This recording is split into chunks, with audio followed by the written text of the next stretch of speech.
ჩვენ ბრუნდებით პირდაპირ ეთერში ტელეკომპანია მაესტრო რადიო მაესტრო სტუდიიდან საგანგებო რეჟიმში აგრძელებს მუშაობას ჩვენი სტუმარი ამჯერად ჟურნალისტი გიორგი უძელაური მოგესალმებით გიორგი. მოკლედ ყველა აკვირდება მოვლენებს როგორ ვითარდება დღის განმავლობაში და პირველი რეაქცია რა გქონდა როცა ეს ყველაფერი ნახე.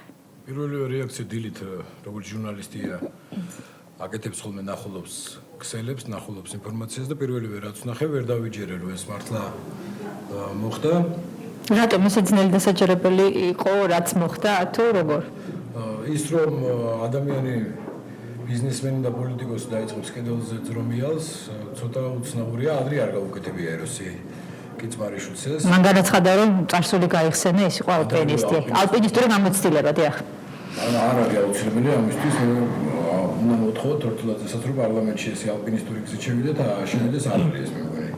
სწორი და მართებული და აუცილებლად უნდა გავეთვალისწინოთ ის მომენტი რომ მესაკუთრეს უცხო არის ამ კომპანიის, ამიტომ ვისიც არის საკუთრება, მისი ტერიტორია ეროსი კიცმარიშვილის მიუხედავად იმისა რომ მართვაში ქონდა გადაცემული ეს კომპანია მას არ ქონდა უფლება რომ ესეთი გზით შესულიყო. კერძო საკუთრების ხელყოფა დარღვევა.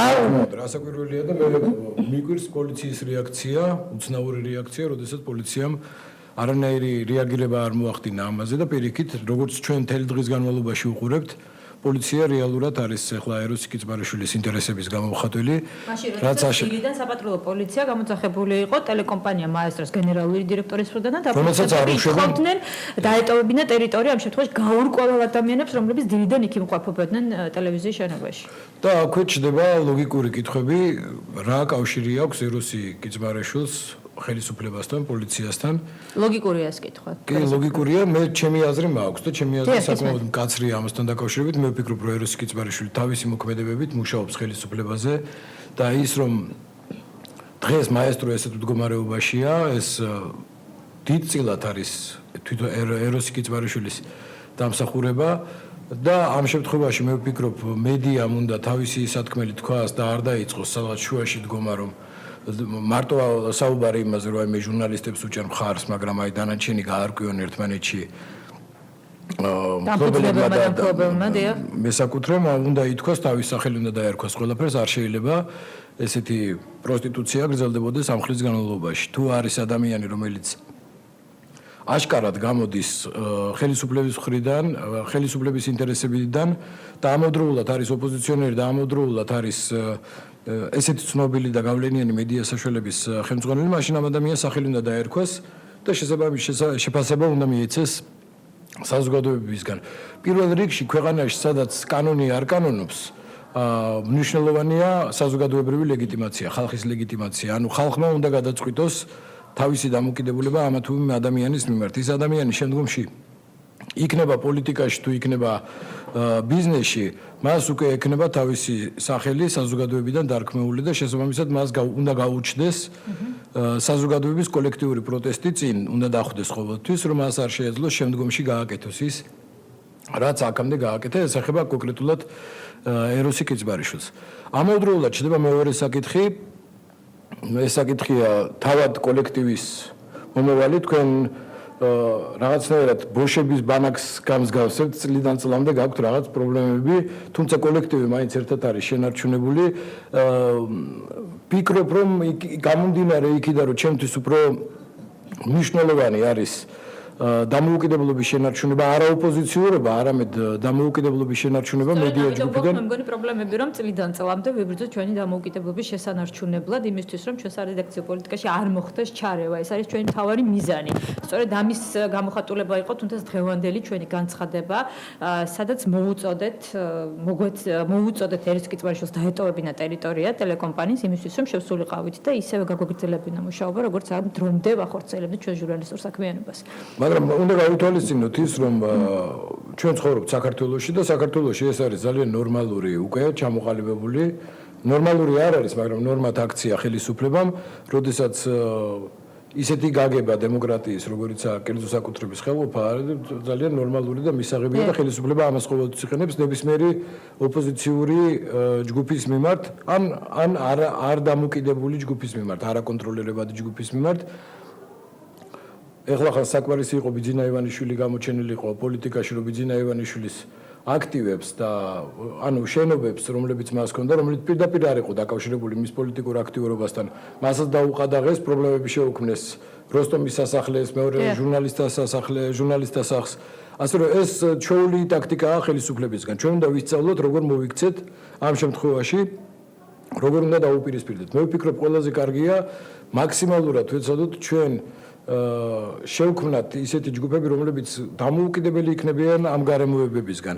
ამ შემთხვევაში მე გთავაზობთ, რომ თქვენ მაგალითად ჩამოგაყალიბებინათ ცალკე ჯგუფი, რომელიც ცალკე ჩაუდგებოდა უკვე როგორც კოლექტივი ჩაუდგებოდა სათავეში კომპანიას და თვითონ იქნებოდით თქვენ თვითონ ფლობელები ამ კომპანიას. ტელეკომპანიას ყავს ფლობელები, მას მე გულისხმობ ჟურნალისტები, თქვენ თვითონ როგორ იყოთ ამის. ეს როგორ განხორციელებადია ამაზე ახლა არ ღირს ნამდვილად საუბარი, იმიტომ რომ დეტალები არ ვიცით, იმიტომ რომ ხელშეკრულება რომელზედაც საუბრობს დამფუძნებელთა ჯგუფი, ისინი აცხადებენ, რომ ამ შემთხვევაში ეროს კიწმარიშვილს არ ქონდა არანაირი უფლება ის განეხორციელებინა, რასაც ახორციელებს დღეს ტელეკომპანიის შენობაში.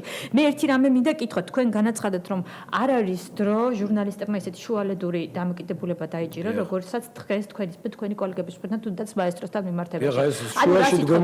ხო, რა სიტყვით კოლეგებისგან, რომ დააფიქსირონ მოსაზრება ის, რაც თუნდაც განცხადებაშია ნათქვამი, რომ ეროს კიწმარიშვილმა დატოვოს ტელევიზია და მიეცა ჟურნალისტებს. რასაკვირველია. მეორე საკითხია კიდევ იგივეს მიმართავს სხვა ჟურნალისტებსაც, რომლებიც მუშაობენ ამჟამად ხელისუფლების კონტროლის ქვეშ არსებულ მედია საშუალებებში. რომ მათაც ასევე გამოიჩინონ ნება დაამტკიცონ, რომ ისინი რეალურად ჟურნალისტები არიან, დამოუკიდებელი ჟურნალისტები არიან და პროტესტი განაცხადონ იმის გამო, რასაც ხელისუფლება აკეთებს და აიძულებს მათ იმუშაონ დეზინფორმაციაზე. გიორგი, ჩვენ გუშინ ვაკვირდებოდით, რომ ბეჭდური მედია არ იყო ერთიანი და სოლიდარული კონკრეტულ საკითხთან დაკავშირებით, ცოტა ძნელი წარმოსადგენია ორი გამოცემა, რომელსაც მე არ ვთვლი, თავისუფალ მედიაც სულაც არ ითვლება, რომ ერთიანი არ იყო. ასე პრაიმ ტაიმი არც ეს არ არის რთული ამის დასახელება და ტაბულა. მე ვფიქრობ, ეს არის ხელისუფლების პროპაგანდის საშუალებები და მათი მოხსენება თავისუფალ მედიაში, მე ვფიქრობ, ამორალურიც იქნება. საუბარი აღარ არის ტელევიზიაში, ისეთ ტელევიზიებზე, როგორიც არის რეალ ტივი, მე არ ვფიქრობ, რომ რეალ ტივის თანამშრომლებს ჩვენ უნდა შევხედოთ როგორც კოლეგებს. გასაგებია, კიდევ ერთი საკითხი, მამუკა ღმონტი საუბრობდა ცოტა ხნის წინ, როდესაც ეკაბერიძეს ერთვებოდა გადაცემაში, მან განაცხადა, რომ იმ პირობებშიც კი თუ კი დავა სასამართლოში გადავა ეს საკითხი არ ვიცი რამდენად განწირულია თუნდაც მაესტროს სასარგებლოდ განწირულია ხო აი ამაზე ვსაუბრობ იმიტომ რომ მამუკა ღმონტი აპირებდა რომ ეს ის სასამართლოა რომელზედაც თავად ჟურნალისტები თავად ოპოზიციის წარმომადგენლები კი ბატონო საზოგადოების დიდი ნაწილი მე ესე ვთქვა საუბრობს რომ არ არის ისე როგორც ეკადრება დამოუკიდებელი სასამართლო კი ბატონო ანუ ამ პირობებში რა შეიძლება მოხდეს როდესაც სასამართლოში თუ კი წავა სასამართლოში საქმე განწირულია როგორც თქვენ აღნიშნეთ არა მაესტროს სასარგებლოდ მე ვფიქრობ ამ პირობებში მაქსიმალურად უნდა ეცადოთ რომ შეინარჩუნოთ აი ეს ოაზისი სადაც არის რადიოს სტუდია არავითარ შემთხვევაში არ შეწყვიტოთ მაუწყებლობა იმიტომ რომ უნდა გაითვალისწინოთ რომ საზოგადოება ძალიან გრძნობიარია ნებისმიერი ასეთი მოქმედებისადმი და საზოგადოება როგორც კი მაესტრო გაითიშება და თქვენ არ გახართ ეთერში თუნდაც რადიოს სიხშირიდან ამას მოყვება სერიოზული აპათია საზოგადოებაში საზოგადოებისთვის განსაკუთრებით თბილისში იმიტომ რომ მაესტრო მაუწყებლობს თბილისზე საზოგადოებისთვის ეს არის დარჩენილი ერთ-ერთი თუ ერთადერთი არა ერთ-ერთი კავკასიასთან ერთად ერთ-ერთი საშუალება სადაც ჩვენ შეგვიძლია რეალურად გავიგოთ რა ხდება ქვეყანაში მაგრამ ძალიან რთული იქნება თუნდაც ამ პირობებში მუშაობის გაგრძელება, იმიტომ რომ უამრავი ტექნიკური ხარვეზი არსებობს, ადამიანური რესურსით თუნდაც ჩვენ ესე დაყოფილები ვართ ნაწილი მაესტრო შენობაში და არანაირი პრობლემა არ არის, რომ თქვენ დახმარებისთვის მიმართოთ საერთაშორისო ორგანიზაციებს, ასევე მე მგონი დრო არ არის იმის, რომ დავიწყოთ კეთილწობა პოლიტიკურ პარტიებთან, ჩვენ უნდა მოვითხოვოთ პოლიტიკურ პარტიებისგან, გამოიჩინონ მეტი ინიციატივა და მოუწოდოთ საზოგადოებას, რომ საზოგადოებამ გამოხატოს თავისი დამოკიდებულება. მე ვფიქრობ, რომ საჭიროა სერიოზული აქციების ჩატარება და მიღწევა იმისა, რომ ხალხმა უნდა გაიმარჯვოს. ეს არ შეიძლება, რომ ეს დათმობილი იქნას. აქციები უნდა იქნეს გამოწვეული და ამ აქციებმა შედეგად უნდა მოიტანოს, რომ ტელევიზია დაუბრუნდეს კოლექტივს.